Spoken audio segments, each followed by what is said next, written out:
3 men, a dozen games, and one goal: to be the sole winner of the Survivor Games. A test for tenacity, expertise, and good fortune. Things that none of us have anyway, but we'll pretend that we do.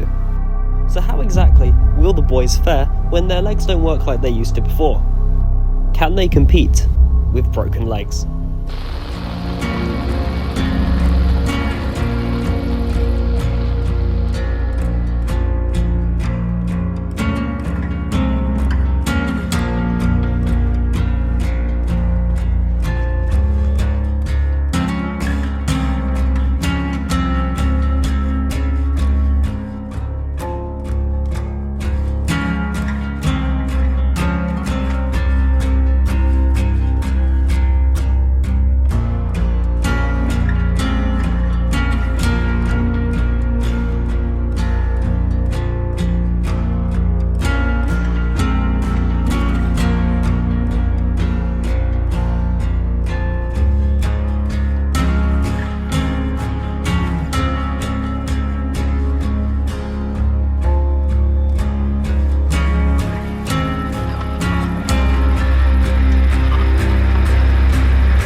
The rules and reasoning from this game are quite simple.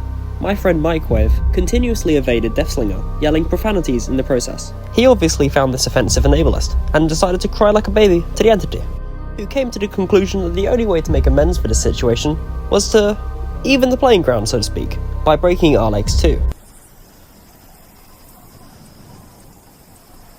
You are done. Fired. Stay away from Pinkman. Do not go near him. The rule is simple. All players must remain crouched at all times. Please also bear in mind that there are a couple exemptions from this, such as opening a chest or taking someone off a hook. Even vaulting is still within the rules, as long as when they are regularly traversing the map, it is through crouching and not running. The winner is the person who survives the longest, or manages to escape. If all players escape, then the round is discarded. The winner will get 3 points, the runner-up will get 2 points, and the loser will only get 1 point. These, through the 3 rounds, will be added up, and that will give us the winner for the full episode. And each episode that a person wins will be added to their tally. And the person with the most tallies by the end of the series is our victor. But for now, let's get into it.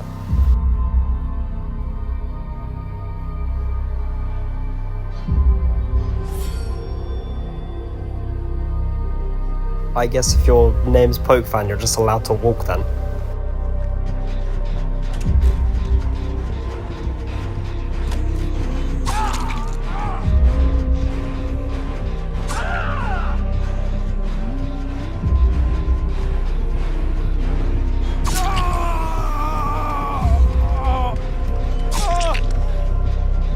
And just like that, immediately 2 of us have been downed.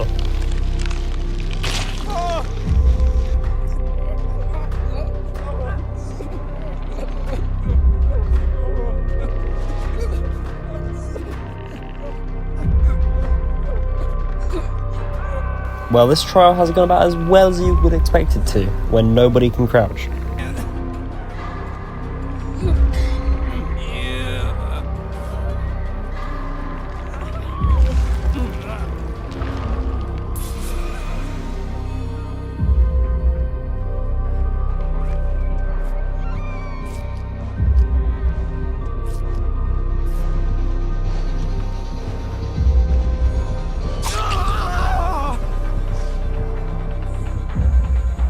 Not even after 5 minutes and about 20 steps, John at 10 FPS is eliminated.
Due to a series of unfortunate events, Pokefan 207 has been eliminated, which leaves the sole survivor, if you can call him that, and victor of this round, Armed Microwave 7, who must now die a slow and agonising death.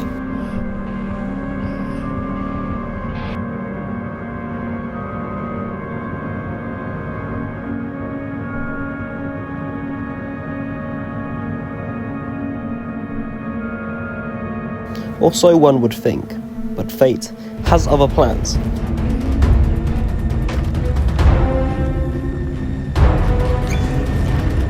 And due to a mixture of overwhelming skill and, if we're being completely honest, killers letting him survive, or has not only won this round, but survived it, crowning himself the title of the first ever round winner of the series.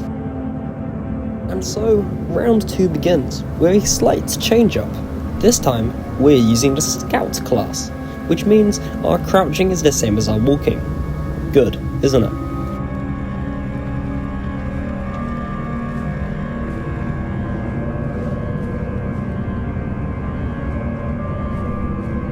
Already I've done better than last time because I'm actually doing a generator.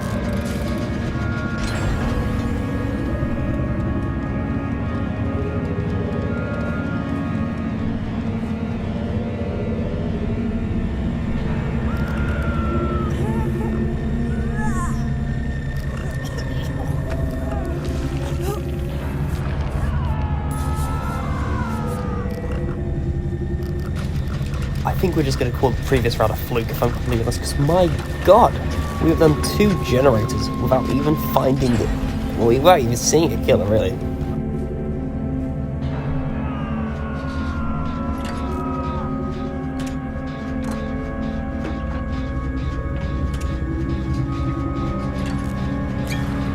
But all good things must come to an end eventually. Or will it? Because it's been like 30 seconds and I haven't seen a killer again.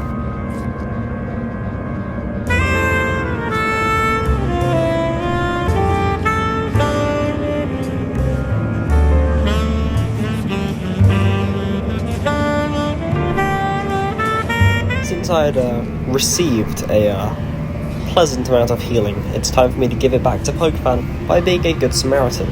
You know, it's only fair after all. And yes, before you ask, Microwave did get hooked while me and Pokefan were fondling each other. It's better not to ask questions if we're completely honest.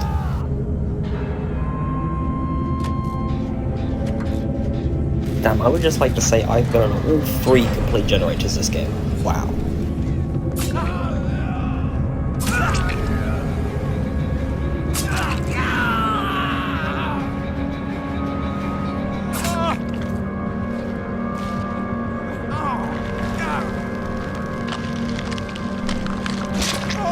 The playing ground evens once more.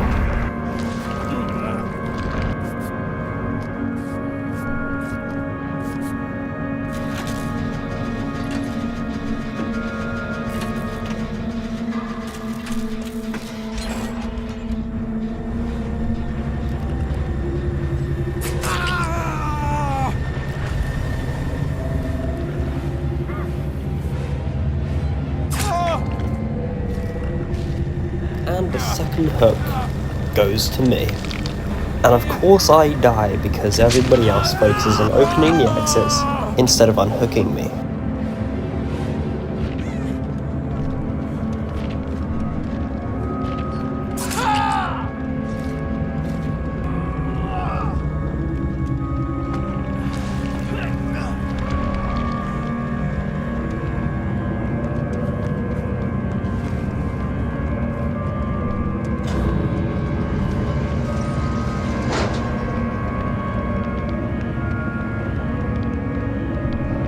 Just like that, we have a tie.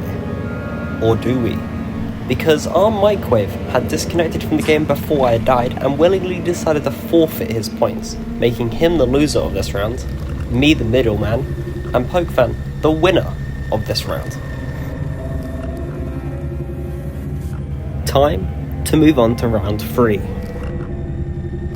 As if on cue, Pokefan moves again, deciding the rules don't apply to him.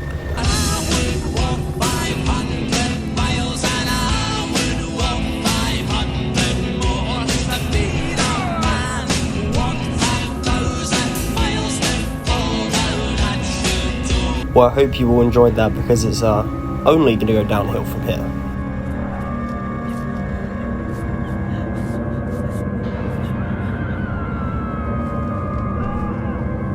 Me and Mike went to have a little game of chicken with with paddlers.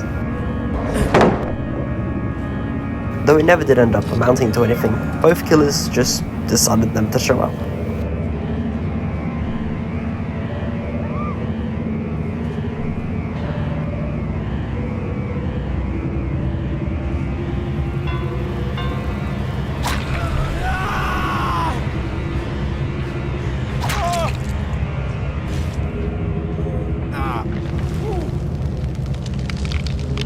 After an outstandingly long run from all three players, this marks the first hook of the round.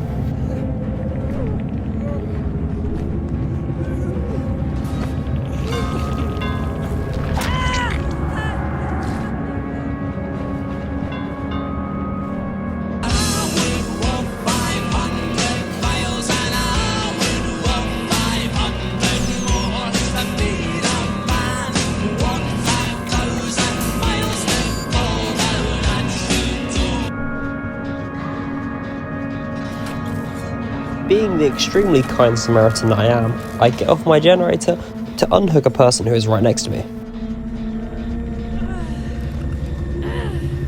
What could go wrong?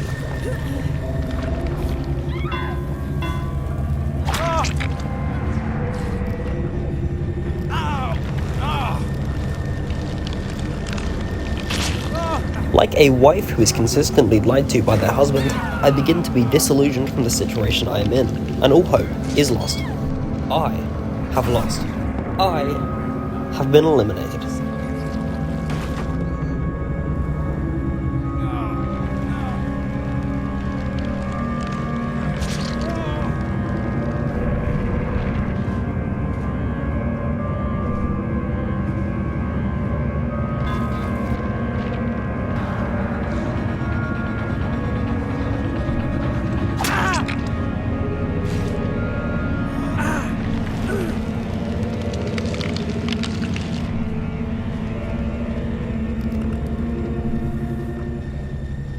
In an act of pure selflessness, PokeFan puts himself in harm's way to heal Armed Microwave, an act I would like you to remember for later.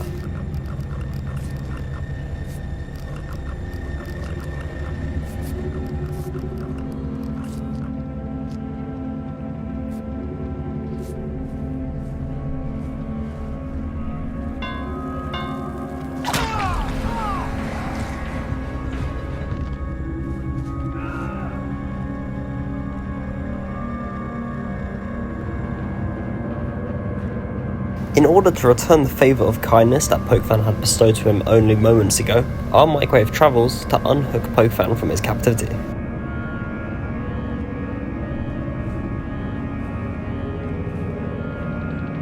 Or at the very least, he would have, if he had just the tiniest sliver of honour. And with that, PokeFan 207 is eliminated, of which this makes Armed Microwave 7 the winner of this round. On to the final results. In last place, we have me with 4 points. I know, right? Who would have expected that? Then here's where it gets interesting. Next, we have a two-way tie between both PokeFan and Microwave, each with 7 points. However, due to the fact Microwave is unfairly disconnected in round 2, and the fact that he had less hook stakes than PokeFan, we as a group have decided to make him the sole victor of this episode.